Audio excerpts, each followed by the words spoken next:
It's time to accelerate. Hi, I'm your host, Andy Paul. Join me as I host conversations with the leading experts in sales, marketing, sales automation, sales process, leadership, management, training, coaching, any resource that I believe to help you accelerate the growth of your sales, your business, and most importantly, you. Hello, and welcome to Accelerate.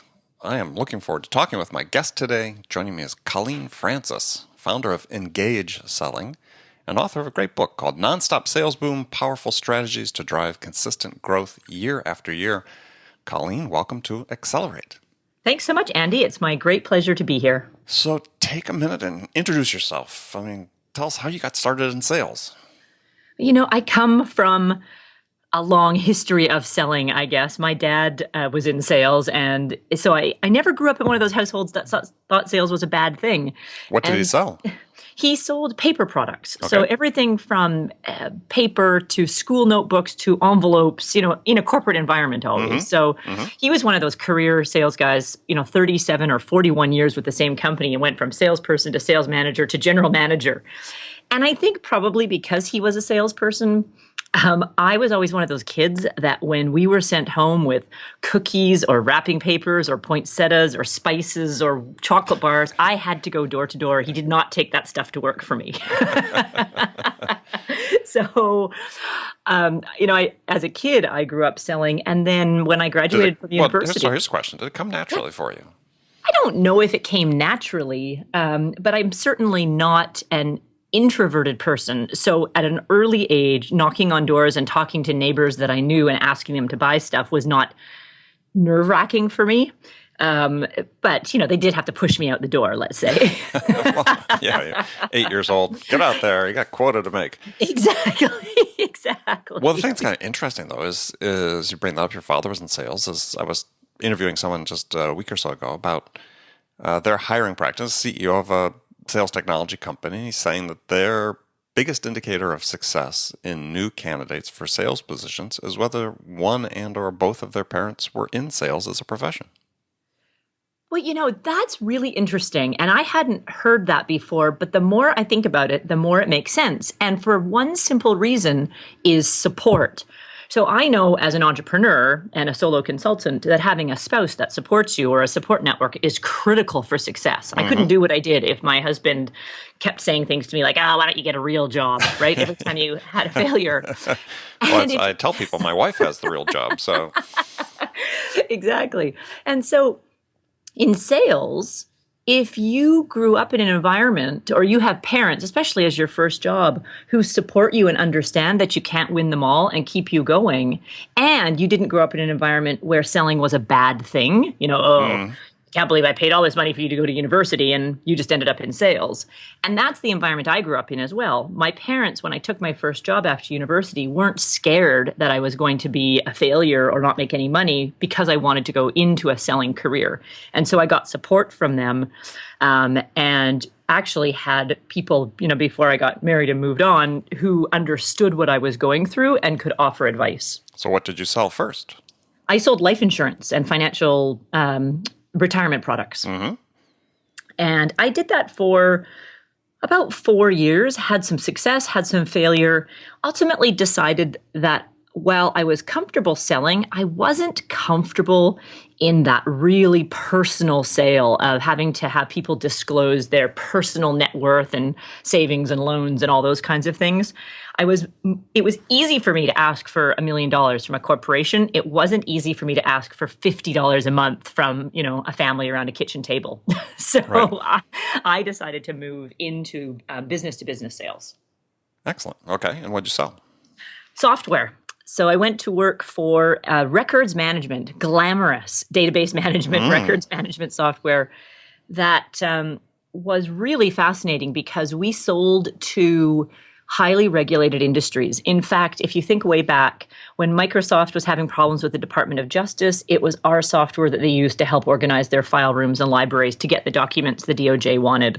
When Exxon was having problems with the Valdez and they needed all that documentation for the lawsuits and the investigations, it was our software that managed that process to help get their file rooms and their legal rooms organized. So despite those two let's just call them disastrous events for those companies, we did a lot of proactive work as well as contingent work in getting information managed correctly for companies, militaries, and industry associations around the world.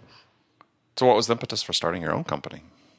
Well, it was interesting. I grew up in the software world when, during the 90s and the early 2000s, and went through a couple of mergers and acquisitions. Loved to work with a small company as opposed to a big company. So when my software company was bought, the company I was working for, I stayed with them through the transition, but really wanted to go back to working with a small, fast-growing companies because I like to accelerate. So then the bust happened, right? And it was very difficult for sales VPs to get jobs as companies were rebuilding because they were focused internally, at least in Canada, on engineering and coming up with new products. And I discovered that they needed part-time sales help. And so that's really how this started, is I went out as a part-time sales VP. And then it morphed into, well, instead of being our part-time sales VP, can you just tell us what to do? Can you train our staff? And so it really morphed into a consulting training company. And then 7 years, that was 2001, August of 2001. And then about 7 years later, my husband, who was the CTO of a big internet security company, publicly traded, decided he wanted out of that corporate rat race and came to work with me. So now it's the two of us. I didn't realize that. Very interesting. Okay. Yeah, so we've been working together now for 8 years. Still married? Still married. Excellent. Good No work. murder, suicides, no divorces. Very well done. Not everybody can make that claim, so that's great. I'll have to try and inspire my wife to join me as well. We'll have to hold you up as the example. There you go. I'm happy to be the poster child. All right. Well, we'll make that connection there. So I want to talk about an article you recently published, which I really enjoyed, called "Does Your Sales Process Need a Checkup?" And because, gosh, I talk about this a lot with companies, and I talk about it a lot with guests on the show, is too often there's sort of the set it and forget it attitude toward process. Yes. And or managers will say, oh, it's not about the process, it's about the people and so on. But it really is about the process. I mean, at heart, it starts with the process. Yes. Well, it's interesting to me too, is that I don't believe that companies have as much chance for success if they overlay an artificial process on top of the customer's buying process. Mm-hmm. So I know that there's all sorts of debate about, well, your customer has a process, so you have to have a process, otherwise you're, going to fail. Well, in fact, I see more tension in the sales process when a salesperson is trying to lead the customer through something that's not comfortable for them. So what we find is that companies who and by them, you mean either the buyer or the seller. Exactly. Right. Exactly. So what we find is that you want to have a process that's dynamic. Now, yes, there's always going to be a natural buying or selling process, right? So, people need information. They have to talk to you. They need to see a proposal, and you have to close them. Okay, so there's some buckets of a process that have to happen, but who you need to talk to and how you need to get to them and what questions have to ask and whether or not you do trials or solution development and who pays for that, all those nuances are going to change, depend on who you're selling to, and also where the seller is in their own buying process, how educated they are already. But there's research just came out recently, and get your take on this, is saying that companies that actually document their selling process have a much higher win rate than those that don't. I mean, so yes, I would say you'd agree that it does need to be at least documented. You need to have a baseline of understanding that you're training people towards. Oh, absolutely. Sorry, and maybe I get sometimes the language gets a little bit tangled up. There's a sales process that, when you're in front of the customer and you're actually talking to them and gathering information. Right, person-to-person interaction, right? Yeah, and then there's the funnel. If you could see me right now, I'm making a funnel. Your hands rising above your shoulders. Exactly. Yeah. And so, the steps that you have to follow in order to get the prospect from a lead to qualified to close. Yes. And those kinds of things need to be documented because you can't coach a salesperson if you don't have an objective internal language for how to guide a prospect through the sales funnel.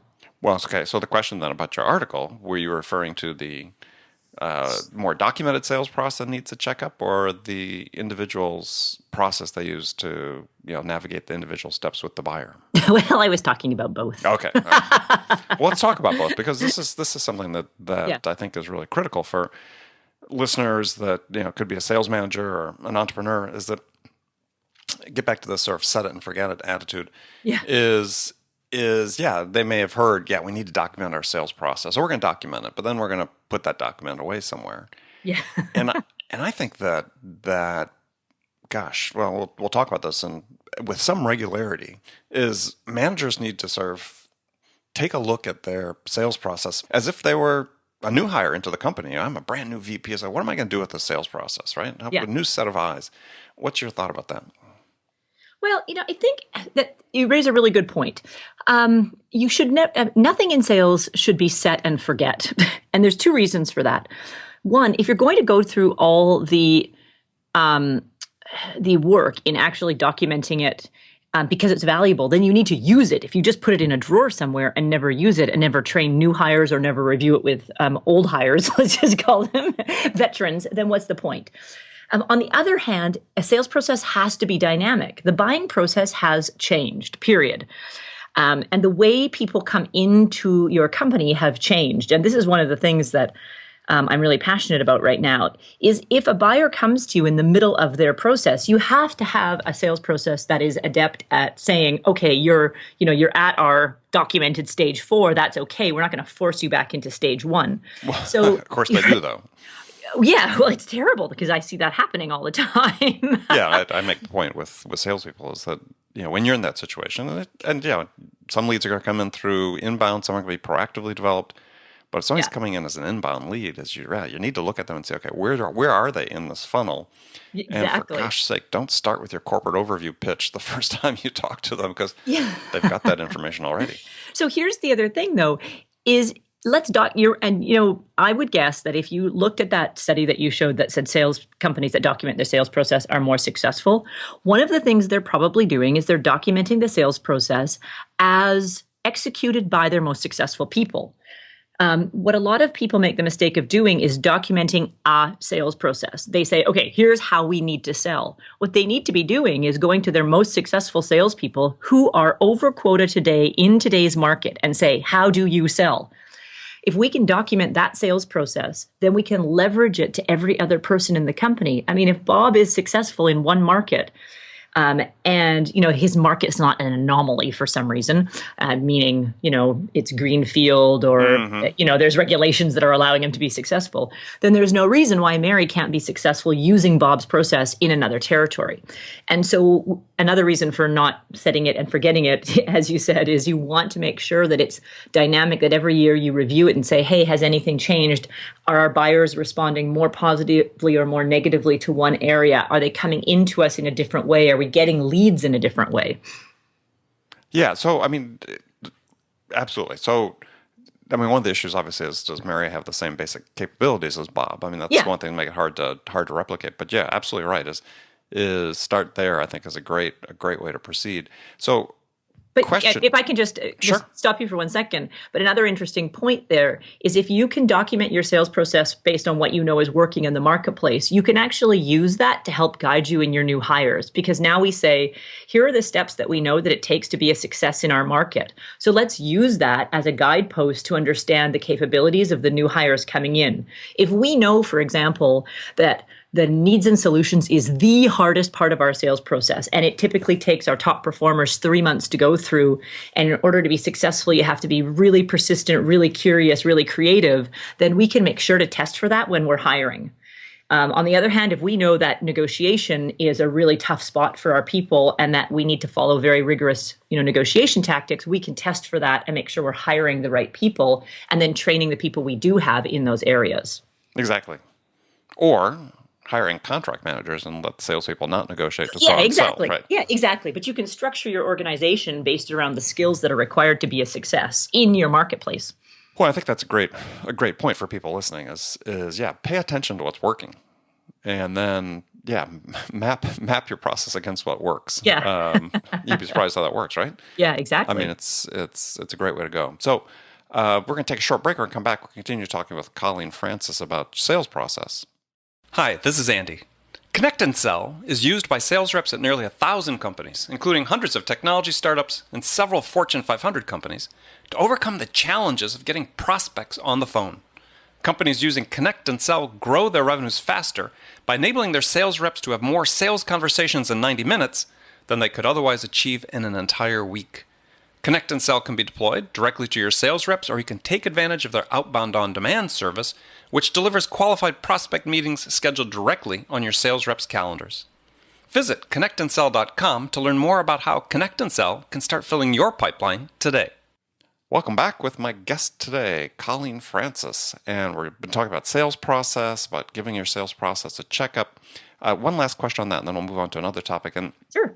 So, what are, in your mind, what are the warning signs that managers need to pay attention to say, okay, yeah, we've got a sales process we really need to pay attention to? It's, what do you see in your clients that happens that's the red flag waving? Well, there's a couple of things. One, if you are doing rigorous coaching, by that you're in front of your salespeople on a one-to-one basis, let's just say on a weekly basis, which you should be doing, and you see that people are arbitrarily missing steps or implementing steps in a process, or they're not able to articulate what they're doing, those are red flags. Okay. So if things are stuck in the pipeline, so if you're looking at your sales pipeline and you notice that people have deals that are stuck for longer than on average, 30, 60, 90 days in each of those categories, or they're not filling the pipeline at the top end, those are red flags as well that you might have a sales process problem. Or if you see a sudden spike or a sudden drop in a boom or a bust in your sales results. And I'm not saying, of course, if you see a sudden boom, everyone's thinking, yay, we don't have a problem. But if you can't figure out what has caused that boom, then it should be cause for alarm, because you don't want to create success by accident. You want to create success on purpose. And so you need to understand what's causing that boom so you can replicate it month over month. Right. So obviously, yes, being deliberate is really important. So yes. Yeah, things happening on autopilot, not so good. Even if you're being successful, you as a manager need to make sure that you're really understanding why things are happening. Exactly. And I would advocate for companies, for sales managers, really, at least twice a year, really start deconstructing your sales process again, because the changes that are happening in the marketplace are happening very quickly. And yes. Much better to be proactively examining how you're going to work with those changes than be purely in reactive mode. So think about at least twice a year. This is what I would advocate. Tear it up, look at it. Not necessarily tear it up with the salespeople, but in your own, start looking at it, look at the metrics, see what's happening. Yeah. And then don't be afraid to change, because the world is changing and you need to be changing too. Absolutely. And, I want to reiterate that don't be afraid to do that even when things look like they're going really well, because far too many managers are saying, whoa, things are going so well, I don't want to fix it. It's not about fixing it. It's understanding why you're doing well. Someone once said to me, my business mentor, Alan Weiss, it doesn't matter that you know you're good. It matters that you know why you're good. Mm-hmm. Because when you know why you're good, you can replicate it amongst other people in the organization or with yourself over and over and over again. And that is a message more sales managers need to hear, because far too often we say, I'm going to take a hands-off approach because everything is going well. I don't want to screw it up. Yeah, no, you always need to be engaged. Absolutely. So that was a good segue. You had brought up the boom and bust cycle before. In your book, Nonstop Sales Boom, you talk about strategies to drive consistent growth. So what is the cause, or what are the causes of this continuous cycle of boom and bust we see? And let's say on a more micro level, I mean, irrespective of what's happening out in the larger economy, yeah, I think you look at most companies, they go through this, unless it's sort of independent of what's happening in the world at large. Absolutely. So what are the primary causes of that cycle of boom and bust? Well, one of them is simply that salespeople take their foot off the prospecting gas when they fill up their pipelines. And I mean, we lose focus because we love to close. And so when the pipeline is full of leads and we're busy closing, negotiating, writing proposals, we stop prospecting. And I see this all the time. In fact, the client that I'm working with this week, when I first started working with them, we could see a direct correlation between opportunities created in their pipeline and closes. And on months where they had really high closes, they had no opportunities. And on months where they had lots of opportunities, they had no closes. And we simply could point out they only prospect when they have nothing else to do. So what was the solution for them? The solution was to create dedicated prospecting time on a weekly basis so that they got into the habit, and in some cases daily, so they got into the habit of creating a set number of opportunities every single day or every single week so that they had a consistent performance on a month-to-month basis instead of inconsistent performance. Right. So in that case, harkening back to the topic about your sales process, is looking at your sales process and saying, yeah, this is a process that we're going to execute consistently every day, every step of it, as opposed to we're going to pick and choose. Yeah, and part of that is the management's responsibility. I mean, I believe that as a sales manager, you and your team are partners, and if you let your team get away with this, then you're complicit in the crime. So it's critical that you coach them on a weekly basis, and that you pay attention to both the front end and the bottom end of the pipeline, because my observation of coaching conversations is that it's really easy to get caught up in what's going to close and what do I need to help you close it, because again, it's what everyone likes to talk about. But the sales manager's responsibility is to make sure that salesperson has items to close in the coming months, and to remember that the close is the lagging indicator of success. We have to manage those leading indicators of success, which are opportunity creation and opportunity qualification. Yeah, so I like to say you can't manage an outcome, but you can manage a process. Yeah, absolutely. Absolutely. It's a great expression. So, getting back to you talk about coaching on a weekly basis. Now, this, interestingly, has sort of become a little bit, in some sectors, become a little controversial. This whole idea of one-on-one coaching and the one-on-one meetings. And like, there's a conference where somebody is advocating that, that's passé. Well, I mean, I'm guessing that person has never had a top performer mentality. I don't know. This was a fairly successful company that they were advocating. I thought, well, not sure I buy into that. Yeah, no, I don't buy into that at all, because all the research that I've seen and all the research that I've conducted on my own show that when salespeople are coached for half an hour a week, one-on-one, their performance increases to, upwards of 105, 107% of quota. The problem is, and why people advocate moving away from this, is because they're not coaching effectively. And so people complain, their top performers say they're being micromanaged. Well, if you're not coaching effectively, then yes, absolutely. I bet they do think they're being micromanaged. So it's not just about deal review. No, it's not deal review at all. It's pipeline coaching on every stage of the pipeline, and making sure the manager knows what they need to do to help the salesperson be a success, and making sure that the salesperson has an outlet to brainstorm solutions so that they can be successessful. I use sporting analogies in this scenario all the time. Canadian, so it has to be hockey. Well, hockey, basketball, we could use That's true. Basketball now, Toronto, they're doing well. They're doing well. And I always say, come on, let's look at the best players of the world, Stephen Curry, LeBron James, Kevin Durant in basketball.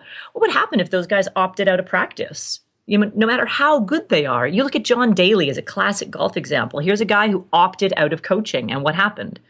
There's maybe one example that I can think of, modern example, in the last 10 years of an anomaly in professional sports who's won a major. He won the golfer, Bubba, the guy who won the Masters, right. Yeah, Bubba Watson. And yeah. I think he's the only guy who says, well, I don't have a coach. He doesn't, right? He doesn't. But you can't run a business based on exception. Every other person before and after him arguably had at least two coaches to help them get there. Mm-hmm. So if your company is a Bubba Watson, I'll give you that. But chances are you probably are not. Chances are you probably need coaching. Well, absolutely. Well, everybody needs coaches. I mean, I've got a coach. You may have a coach. You talk about Alan Weiss as your mentor, and right. Yeah, he is my coach. Yeah, you very, very rarely get to the point where you're immune from needing that. No. And what's interesting is there was an interesting study that came out from Conference Executive Board, or the Sales Executive Board, a couple of years ago, that showed that salespeople who say that their managers are good coaches stick around longer. They actually stay in their jobs longer, and they work 200% harder. So it's almost like those people, you hear college athletes say, we did this one for our coach, put me in, coach, win it for my coach. It's the same attitude that comes through on sales when you feel like your manager is in it for you and they're helping you and they're cheering you along and they're providing good, solid feedback that's helping you hit or exceed your goals, then you tend to stay with that company longer and you tend to work harder for them. All right. Well, last question along that line. So then what does the manager need to do then to become that great coach? The first thing is, going back to this weekly, or, if you really can't do weekly, bi-weekly objective coaching. So the first hallmark of good coaching is it has to be objective. And one of the ways to make sure that it's objective is to have a set time every week or every other week that the coaching is held on, and that you're using data from your dashboards or your pipeline to run that coaching. And the reason why that set date and time are important is because it signals to the salesperson that you're just not going to coach them when you see them doing something wrong. Because that's what most salespeople really resent, is they say, oh, yeah, my manager hauled me into my office to tell me I was doing something wrong. If they know that their coaching session is every Wednesday at 9:00, they see it as an objective measure of success. Second of all, companies need to have managers who are managers and not player coaches. Because when you're a player coach, meaning you're selling against your salespeople always have a low grade or sometimes a high grade level of resentment for you because they feel like you're competing, and you will never prioritize coaching when you're a individual performer as well. No, I think that's a great, especially for smaller companies, a great suggestion is, if you have a sales manager, the sales manager needs to be a manager. Yeah, if they're out there competing for orders or with their team, the level of trust is never going to be built up. Yeah, absolutely. So coaching from the data and then asking questions. Sometimes we do have to be prescriptive and say, here's what I think you should do. And then ask the salesperson, what do you think you should do? And if the salesperson has great ideas, then say, hey, you know what? I think your ideas are better. Let's do those instead. And then the critical piece is the accountability. So I believe that great coaches start their coaching session by reviewing the last coaching session. Okay, so let's talk about what's happened since you were here. You were going to do A, B, and C. Did those things get done? What were the results? Do we need to, review, update? Or why didn't you get them done? Because a test is always in every coaching session. Am I testing for willingness or ability? Is this person willing to do what it's going to take in order to be successful? And if so, that's great. We just have to train them on what they have to do. And is this person able to do? So maybe they're willing, but they just don't know how. So those are two different issues to resolve. And we need to test for that, because if they continue to show signs of unwillingness, then we're potentially in a different situation. You need to help encourage them to find another career, right? Yeah. All right. Well, excellent. Well, good. Well, we're going to move to the last segment of the show. I've got some standard questions I pose to all my guests. Now, the first question is a hypothetical scenario. And in this scenario, you, Colleen, have just been hired as a new sales VP with a company whose sales have stalled out. And they want to get unstuck and turned around. And so the CEO is really looking at you to make this happen. So what two things could you do your first week on that job that could have the biggest impact? The first thing I would do is go out and make sales calls with every one of my salespeople. If they were inside salespeople, I would sit on the phone, plug into their phones, and listen to what was going on. No judgment, just gathering firsthand evidence. At the same time, I would pick up the phone and call existing customers to find out why they did business with us, and why they're continuing to do business with us. And I would call depending on the type of business it was, if we had customers who were existing customers but put us in competitive situations, in other words, they're thinking of replacing us, I would call and try to get some real-time feedback on why they felt they needed to look another place.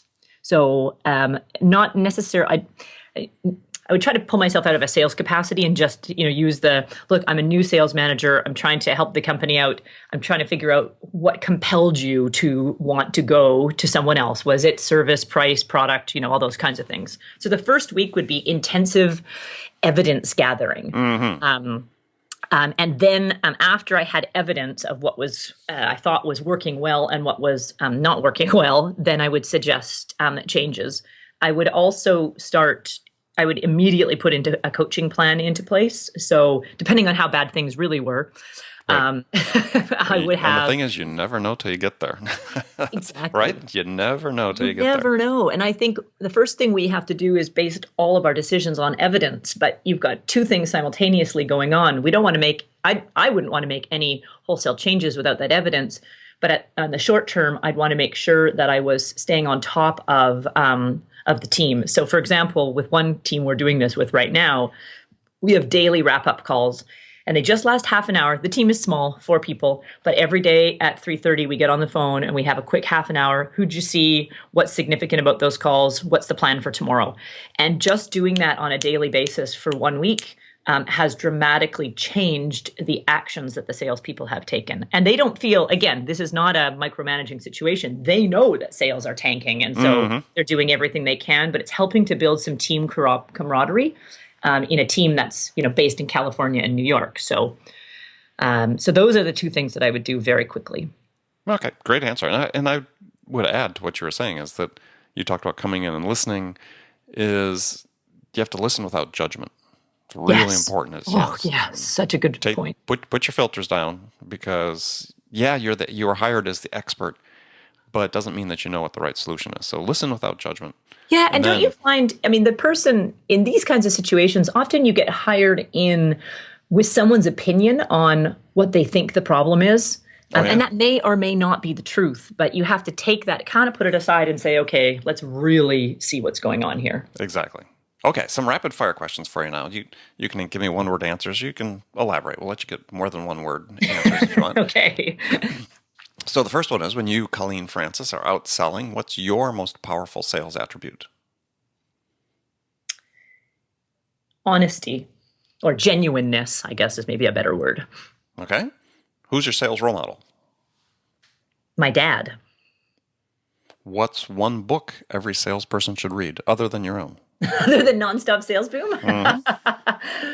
I think you should read $1 Million Referrals from Alan Weiss. Okay. A great book. Tough question. And one more, Sure. because it's brilliant, is Triggers by Malcolm, Goldsmith. Gladwell. No, the coach, Marshall Goldsmith. Oh, Marshall Goldsmith. All right, okay. Triggers. Behavior change book. Ooh. All right, excellent. Okay. You got 2. Perfect. All right, so last question for you is, what's on your playlist these days? What's on my playlist? Well, it's funny you should mention that, but right now the Tragically Hip is on my playlist because I'm just thinking about he's a good, Gord Downey is a Canadian idol in the music scene, and he's just announced some devastating and heartbreaking medical diagnosis, so he is on my playlist right now. What? I didn't hear that. What? Yes, inoperable terminal brain cancer. Oh, geez. Yeah, so that's a sad way to end this. Yeah, I was going to say. Sort of a downer for them, but... I know, I'm sorry about that, but you just hit it right when I was thinking about it because the news just came out today. Well, that's too bad. I hadn't had a chance to read that yet. Okay. Usually, though, it's Coldplay. Coldplay, okay. All right. Well, good. Well, Colleen, I want to thank you for being on the show. It's been great. Tell people how they can find out more about you. They're more than welcome to visit any of our website properties, which can all they all come together at engageselling.com. Our blog and our YouTube site, Facebook, Twitter, and our website all are full of free articles, videos, podcasts, all sorts of things that they can use to improve their sales. Great. Well, again, thank you very much. And remember, my pleasure for being here. Thank you so much. Oh, yeah. And thank you now you can get on with your day up there in beautiful Northern California. Yes. And for listeners, thank you again for joining the show. Remember, make it a part of your day every day to deliberately learn something new to help you accelerate your success. And one easy way to do that is to make this podcast accelerate part of your daily routine, whether you're listening on your commute, in the gym, or as part of your morning sales meeting. That way you won't miss any of my conversations with top business experts like my guest today, Colleen Francis, who shared her expertise about how to accelerate the growth of your business. So thanks for joining me. Until next time, this is Andy Paul. Good selling, everyone. Thanks for listening to the show. If you like what you heard and want to make sure you don't miss any upcoming episodes, please subscribe to this podcast on iTunes or Stitcher.com. For more information about today's guest, visit my website at andypaul.com.